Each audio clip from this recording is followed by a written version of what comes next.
નમસ્કાર મિત્રો, સ્વાગત છે તમારું અમારી YouTube channel Gujarat jobs and news. મિત્રો, જેની લાંબા સમયથી કર્મચારીઓ માંગ કરી રહ્યા હતા તેનો આખરે અંત આવ્યો હોય તેવું જોવા મળી રહ્યું છે. ઈપીએફઓ માં તોળાતા મોટા ફેરફારો, વેતન મર્યાદા ₹15,000થી વધારીને 25,000 કરવામાં આવી રહી છે. લાંબા સમયની જે માંગ હતી તે ટૂંક સમયમાં પૂર્ણ થાય તેવું લાગી રહ્યું છે. પ્રસ્તાવને મંજૂરી મળે ત્યાર પછી નિવૃત્તિ પર કર્મચારીઓના પીએમ ભંડોળ રિટાયરમેન્ટ પેન્શનમાં પણ વધારો થશે. વૃદ્ધાવસ્થામાં રાહત પણ જોવા મળશે. ટૂંકમાં ઈપીએફઓમાં જે તોળાતા મોટા ફેરફારો છે તે ફેરફારોમાં વેતન મર્યાદા 15,000થી વધીને 25,000 થાય તેવું જોવા મળી રહ્યું છે. વિગતવાર માહિતી જોઈએ તો ભારતમાં નોકરી કરતા લગભગ દરેક કર્મચારીનું પીએફ પ્રોવિડન્ટ ફંડ એકાઉન્ટ હોય છે. દેશમાં પીએફ એકાઉન્ટ કર્મચારી ભવિષ્ય નિધિ સંગઠન, employees provident fund organisation EPFO દ્વારા ઓપરેટ કરાય છે. ઈપીએફઓ અંગેના એક મોટા સમાચાર જે સામે આવી રહ્યા છે તે છે કે ઈપીએફઓએ ટૂંક સમયમાં અનિવાર્ય સદસ્યતાની વેતન મર્યાદા ₹15,000થી વધારીને ₹25,000 કરવા વિચારી રહ્યું છે. હાલના નિયમ મુજબ EPS 95 અંતર્ગત પેન્શન ફંડમાં યોગદાન બેઝિક પગારના મહત્તમ ₹15,000 સુધી જ ગણવામાં આવે છે. એટલે કે જો કોઈનો પગાર ₹30,000 કે ₹40,000 હોય તો પણ પેન્શન ફંડની ગણના ₹15,000 સુધીના પગારની મર્યાદામાં સીમિત રહે છે.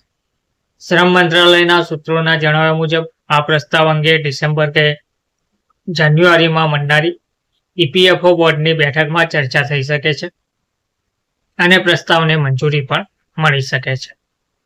જો આ પ્રસ્તાવ મંજૂર થઈ ગયો તો તેની સીધી અસર દેશના 6.5 કરોડથી વધુ ઈપીએફઓ સબસ્ક્રાઇબર્સ પર પડશે અને ઈપીએફઓ 3.0માં સામેલ કરવામાં આવશે.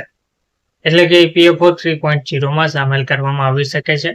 આ આવનારા સમયમાં કર્મચારીઓની સોશિયલ સિક્યોરિટી સિસ્ટમને સંપૂર્ણપણે અપગ્રેડ કરવાની દિશામાં મોટું પગલું હશે. જો આ નિર્ણય લેવાયો તો દર મહિને કર્મચારીઓના પેન્શન ફંડમાં જમા થતી રકમ ₹1,250થી વધીને 2,083 જેટલી થઈ જશે. ઈપીએફ અને EPS બંને યોજનામાં કર્મચારી અને નોકરીદાતા બંનેનું 12% યોગદાન હોય છે. કર્મચારીનું પૂરું 12% યોગદાન ઈપીએફમાં જાય છે, જ્યારે નોકરીદાતાના 12%માંથી 8.33% EPSમાં અને 3.67% EPFમાં જાય છે. અધિકારીઓના જણાવ્યા મુજબ વેતન મર્યાદા વધવાથી EPF અને EPS બંનેના ભંડોળમાં ઝડપથી વધારો થશે, જેથી નિવૃત્તિ પર કર્મચારીઓના પીએફ ભંડોળ અને રિટાયરમેન્ટ પેન્શન બંનેમાં વૃદ્ધિ થશે.